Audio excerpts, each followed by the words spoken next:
When we talk about wealth, I don't want it to be some pie in the sky idea. I don't want it to be some 10-year future. I want it to be now. Because the future is now. I'll teach you how to use it in this block world order. You understand me?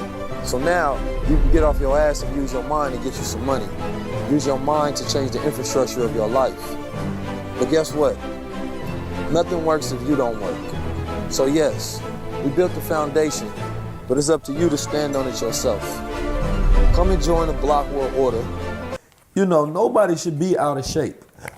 That's just the fact of life. Some people got these big old kids.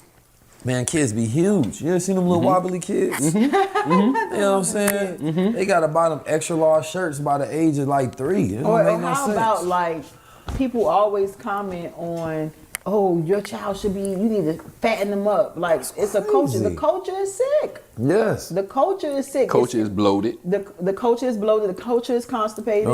Right? The culture is inflamed. And we think that it's normal. It's become normalized to have little chunky babies. Now, of course, you don't want your baby malnutrition, but your baby don't have to be 6 months, 20 pounds. Oh, your child should not be overweight, right? That early obesity and that habit of junk food eating, right? That's going to carry on through the rest of their life. Like what a mother eats while that child is being born, right? That child is now, it has been proven that child can taste those flavors, some strong flavors in the womb. Yes. Correct. Right? And then once he starts to eat, No, that's my alley right there. now you start to eat, and that junk food becomes an addiction, right? But they, of course, know this because the marketers want to target pregnant women. Therefore, you have a customer for life when that child has those cravings. So if you look in the Bible, love. So love is a very, very interesting word. In Hebrew, love is ahav. So and if I want to say I love you in Hebrew, I'll say ani ahavata. I love you. Ahav, if you look at it, it literally means to give one yourself. But if you look at it in its deeper essence, it means to give God, the God in you, to another. So I can't truly say I love you unless I have gave you the God in me. It's crazy. Think about this concept. You want me. So speaking as a woman, because I've been in this situation. A woman asked me this one time. You want me to go to work, work on 9 to 5, come home, and you expect me to cook a dinner for you and the children. After I cook the dinner, you want me to give you a blowjob, then you want me to give you some sex, and then then the house gotta be clean. Help the kids with homework. Help the kids with help the children. Hey, look, and I was young when this got presented to me because I've never been with one woman in my life. I always practiced religion. Man, that got put down to me, and as a man, just a smart financial man and the intellectual I am, I said, you know what? That don't make sense. That don't make sense. So, you know, I feel like that is a big issue in the household. That's what make women, because a woman wants to be feminine in her nature. She's screaming and she's crying out to be feminine. And I believe that's the reason why the woman is doing the things that they're doing now. You've never been to prison. You don't know what the fuck these people doing when ain't nobody looking. Okay. Ain't nobody violating nobody like the police. Are you're not in prison now? Doesn't matter. I know what they're doing. I know for a fact the police will frame your ass. I know that they'll pull you over and put some shit in your car and say you had it and take you to jail and get you to where can't nobody see you and kill your ass. In jail, they killing motherfuckers and still counting them like they there. They give you 20 years, kill you, bury you in the graveyard that's in the backyard, and they'll come around every day and count your ass like you in that cell and you ain't been in that cell for 5 years. They doing that. But nobody paying black men attention. Y'all not paying us attention. We surviving that motherfucker on our own. I grew up around people that's black women, that's drunks, and all hell could break loose. I grew up around very immature and irresponsible adults. We was smarter than the goddamn adults, raising our damn selves. Okay. I grew up in a household where the oldest watch the youngest, and the youngest become the oldest, and they watch the next youngest, and the parents is out doing whatever. That's the truth. Ain't no fucking lie. The parents want to party and club, and we watching our fucking selves, fending for ourselves. That's the truth. That ain't no lie. That is not a lie. That's where I'm from. That's where you're from, but that's not in all cases though. So yeah, but it's in a lot. Very, very even middle class, wealthy, even not so wealthy Black families who are really doing what they got to do. A lot of parents are working, Black parents are working, and so they're not able to really be there for their kids because it's either I put food on the table. Mothers are keeping kids from their dads to be spiteful. Dads don't give a fuck. A lot of parents is having kids and then they feeling like the kids is messing up their shine. But you're generalizing a lot of this stuff, and these are I grew up in the ghetto. That's what it is. I mean, I grew up in the ghetto too, and we had some fathers there and some weren't, and some mothers there and some weren't. It wasn't all the way across the spectrum like that. Not everybody fits that narrative. I know that. Yeah. But that's what I said. I'm speaking on where I'm from. Okay. So if you seem to have not all the answers, but some of the answers, and you know how to wake the community up, why do you feel people aren't accepting you? They don't care. Let me tell you something. I realized people didn't care one time. I tried to help this dude with his case. He had a robbery. I'm like, bro, you could beat this case, just take this case law. This man looked me dead in my eyes and said, man, I don't feel like reading that shit. I'm about to just cop out there 5 years. And I was like, what? But you'd be surprised how people's own laziness is the cause of their demise. I need y'all to know something. The X-Men, everybody familiar? Wolverine, Charles Xavier, Storm, they were stolen from what you see here. They stole the African gods and turned them into the X-Men. Charles Xavier, what is his element? Consciousness. Obatala, Aquaman, what is his element? The water. Olokun. Thor with the axe. What is his colors? Red and gold. What is his weapon? The double-sided axe. What is Shango colors? Red and gold. What is his weapon? The double-sided axe. They stole our gods and turned them into the white man's superheroes. Hiding the truth in plain sight. Yes. Brainwashing everything. Yes. So that's Shango. So Olokun is water. Obatala is consciousness. Orunmila doesn't have an element. His element is the universe. It's God consciousness. Shango is rain, thunder, lightning. Here go another blue and white. What's the difference? Olokun is the owner of the water. The opposite. Yemoja is the mother of all life who resides in the water. Every baby is carried in your stomach in a sack of water. They say when her water broke, the 7 seas was created. She's the mother of all life. Everything that lives came from this feminine energy. She is the great divine mother of everything that lives. She's not the water. Olokun owns the water. She resides in it. And whereas Olokun is at the bottom, where the dead ancestor bones are, where nothing lives, you can't see down there. She's at the top, where all the fish and the whales and the shark. She's where the life is created. Right. This is her, the great mother. She's also associated with third eye. Dreams, perception. I could feel something ain't right. My stomach told me. That's her. Her number is 7. This is her sister, which metaphorically means associated spirit. This is Oshun. Notice the colors of Oshun are the same colors of this school. Right. Because she's the ruling divinity of this campus. We didn't know that until we found out. And so when we found out that Oshun was the ruler, we said, my God, we between 2 rivers, and the colors of the school are honey and gold. You probably Oshun. Look at the colors you got on. And let me tell you what Oshun is. Oshun is the divine manifestation of love, beauty, happiness. Do you mean to tell me we're going to let this year-long celebration go by and nobody's going to have a serious conversation about whether hip hop has actually been a benefit or not to the Black community? I haven't seen a conversation, a YouTube, a town hall meeting, a BET special. I don't see anybody talking about the ramifications, the negative impact that hip hop has had on the Black community. Now, the first thing the hip hop artist is going to say, I'm only rapping what I live. But you don't live it no more. The minute you start making money, you moved out the neighborhood. So why you still rapping about drugs and death when you don't live around that no more? That means you're a hypocrite. If you're telling me you're rapping what you live, you don't live it no more. And if you're so dedicated to telling the ghetto tale, why did you move out the neighborhood? Why do you send your kids to private schools? So you live in a white neighborhood, you send your kids to white private schools, you moved out the black ghetto the minute you had enough money to do so, but yet you're telling me the reason you're still rapping about death, drugs, jail, and homicide is because that's the life you live. You don't live it no more. So for me, I'm looking at hip hop and I'm saying to myself, it is the most influential music genre in the world. 50 years, a multi-billion-dollar industry.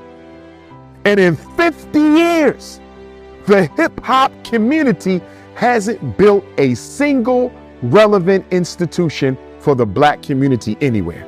Think about that for a minute. Think about that.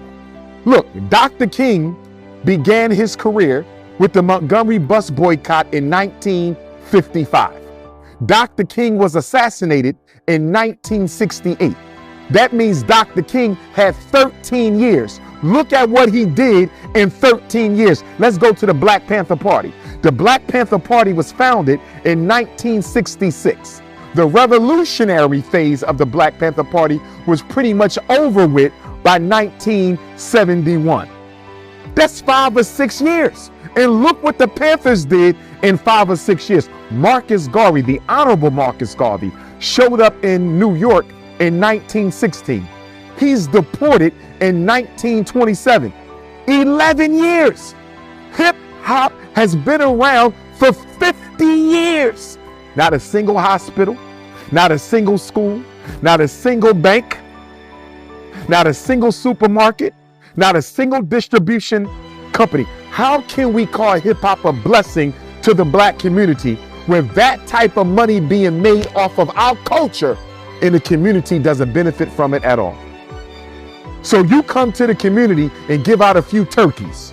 You come to the community and give out a few pair of sneakers. You come to the community and you throw a couple parties. And in exchange for some damn turkeys and chickens and some sneakers, you push death and destruction on our children for a living. And we're supposed to be okay with that because you dropped off some clothes and some turkeys. It's not acceptable. Until hip hop begins to be a blessing for the black community, hip hop is an agent of white supremacy. Yeah, that turkey stuff irritates me, bro. I'm sorry, man. A turkey? A turkey? We don't need no more damn turkeys. And then the rapper will say, well, we didn't invent violence. You're right. You didn't invent violence. There was gang banging before hip hop. Okay. There was drug dealing before hip hop. There was black on black crime before hip hop. But let me tell you where hip hop is guilty. Hip hop glamorized it. Hip hop glorified it. Hip hop, how do you say you make it bigger than what it is? Hip hop put a spotlight on negative aspects of black culture. So no, you didn't create it, but music is a very influential art form. Your brain is controlled by what it hears and what it sees. So we all know people who was influenced by gangster rap and decided to join the gang, decided to start drug dealing, started to gang bang. There's a great book written by probably the greatest archaeologist and cultural anthropologist in human history. Not black, but I would say he was the greatest of all time. I'm sure you know his name, Sheikh Anta Diop from Senegal. He wrote a book called The African Origin of Civilization. Everybody needs to read it.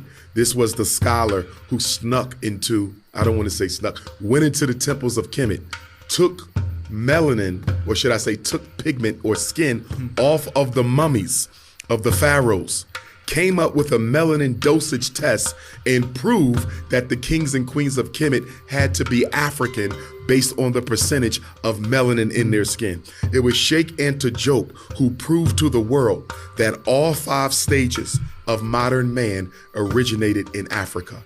The first stage of modern man, all African. Second stage, all African. Third, all African. Homo sapien, the 4th stage, all African. And then we're the 5th stage, Homo sapien sapien. It was only the Homo sapien sapien who left Africa. If the Homo sapien sapien, modern African, never leaves Africa, we never go into Europe, we never experience the Ice Age, Europeans never come, they never evolve. Yeah. Asians never evolve. Indians never evolve. You don't get another race on earth if the African never leaves Africa. And for that reason, I would like to ask our great African ancestors, why in the hell did you leave the continent? Because if you didn't, we wouldn't be dealing with white supremacy. Do you acknowledge white people, Europeans and Asians as Africans? And I that they should come absolutely back? not. Absolutely not. They are not Africans. Even if they evolved from us, Yeah. they are now a distinctly different race. Now, multiculturalists and integrationists and colorblind Negroes would say they have 2 arms and 2 legs and they have 2 eyes just like the rest of us. How are they not a part of our human family? And I'll tell you why. Biology is only one aspect of reality. What about spirituality?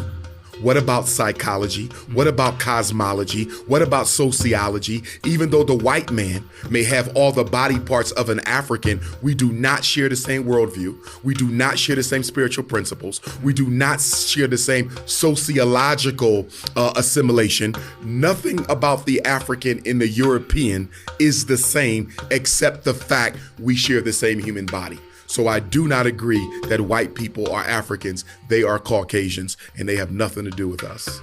Nigga, we in Africa, we had all the gold, all the diamonds, all the land. White people had all the Bibles. Now we got all the Bibles. White people got all the gold, all the diamonds, all the land. Somebody got game.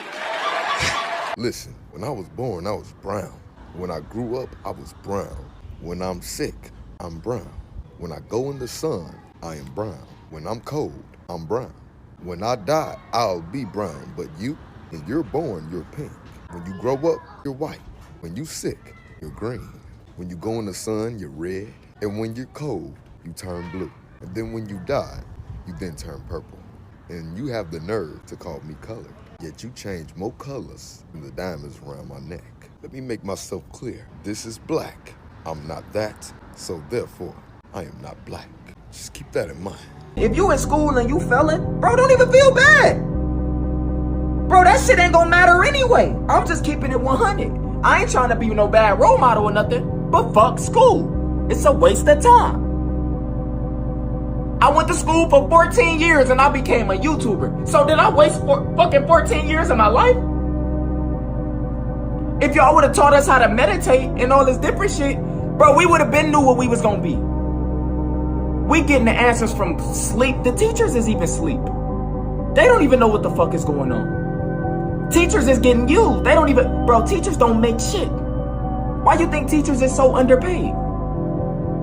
How come all these motherfucking niggas that play sports and all this different shit make more than teachers? How come? And speaking of LeBron James School, did you see what happened a couple months ago? They got called out because for the past 2 or 3 years, not a single 8th grader in the school, I believe it was, passed the Ohio State math assessment. Now, mind you, LeBron pumping millions in here. You feel me? He pumped, so they can't use the excuse, we ain't got enough money. Y'all get more money than the most schools. Not a single black boy passed the 8th grade math test at the LeBron James public school. What does that tell you? It tells you that paying white women more money to teach black kids ain't gonna work. Because if they don't care about your damn children, it don't matter how much money you pay them, they still not gonna learn. Why am I bringing this up? Because the white teacher unions of America is constantly saying, if you want us to do a better job teaching black kids, pay our teachers more money. Well, look at the LeBron James school. They getting more money, still ain't getting educated. Black children can only be taught by black people. It is unfair to ask a white woman to educate a black child. You know why? Because to ask a white woman to educate your black child, do you know what you're asking her to do? You're asking her to put my child in a position to take a job from your child. You're asking her to put my child in position to take food out of her child's mouth. What person is going to empower another group to take power from their own group? It is an absolute contradiction to have white women teaching black children.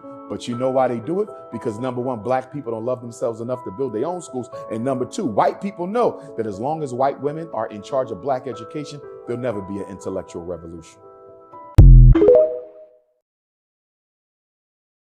Grand Canyon is calling us people. Please help us get to the Grand Canyon, people. The Grand Canyon is calling us, the Spirit is telling me. The Grand Canyon is calling its people there. It wants us there. It wants us to form 3 circles there. 2 circles inside a larger circle, and all circles go in the opposite direction. It's saying that God is going to show us its people something there. It wants us to meet at the Grand Canyon. Can someone please get us there? We don't hear the other side. We talk to each other, but we do not listen. It's yelling. The women are yelling at the brothers. The brothers are yelling at the women. I have yet to hear a serious conversation on YouTube that involved reflective listening. So, sister, based on what you're telling me, you hurt because you have had man after man come into your life, use you for your physical assets, and fail to invest in you as a woman. Am I hearing you? Yes, you're hearing me. How can we do better as men to not disappoint our women? Because see, here's the situation. As we know, the woman is the first teacher of the child. So that scorn, unconsciously, she's not doing it on purpose, but the scorn is being passed down to the daughter. You see that? So the daughter is being raised with this animosity towards black men before she's even old enough to date or understand what it is. So if we as men want to improve the relationship opportunities for our grandchildren's grandchildren, we have to be much more careful with the hearts of our women, because whatever pain we put in her, she's going to transmit psychosocially to her daughter without even being conscious. Now y'all sharing the same space. And all that she kept hidden in her, or all that you kept hidden in you, now it's going to come out. And do you want to know why? The ego doesn't like to lie. Your ego never wants. When she says, "Are you cheating on me?" You say no. If you are, your ego want to say, "Fuck yeah, I'm cheating." And I'm going. You see, the ego doesn't like to lie. You see, right. So once you're forced, 3 things normally force the ego to tear the mask off. Because when we dating each other, we're basically dating the ideal self. We're projecting before the other person. We're not dating who we really are. When you meet somebody, you never tell them, "I'm an alcoholic. I have trouble showing up for work at time. I had 10 jobs in the past year. My father left me. I grew up in a brothel with my mother who was a prostitute." You're not telling her none of that. She has to figure out all your flaws on her own, just like you have to figure out all her flaws on your own. You see that? And so that's why we don't trust each other when we begin dating, because we both know we got a pain body. We both know we got baggage, and neither person wants to be transparent about what their issues are from the beginning. Damn. Because you're too afraid to get hurt. You have no business dating in the first place. Because what you might mistake for love is nothing more than a psychologically unhealthy attachment or addiction for someone else's presence in your life to validate you. Right now, we got an epidemic of black men killing their women.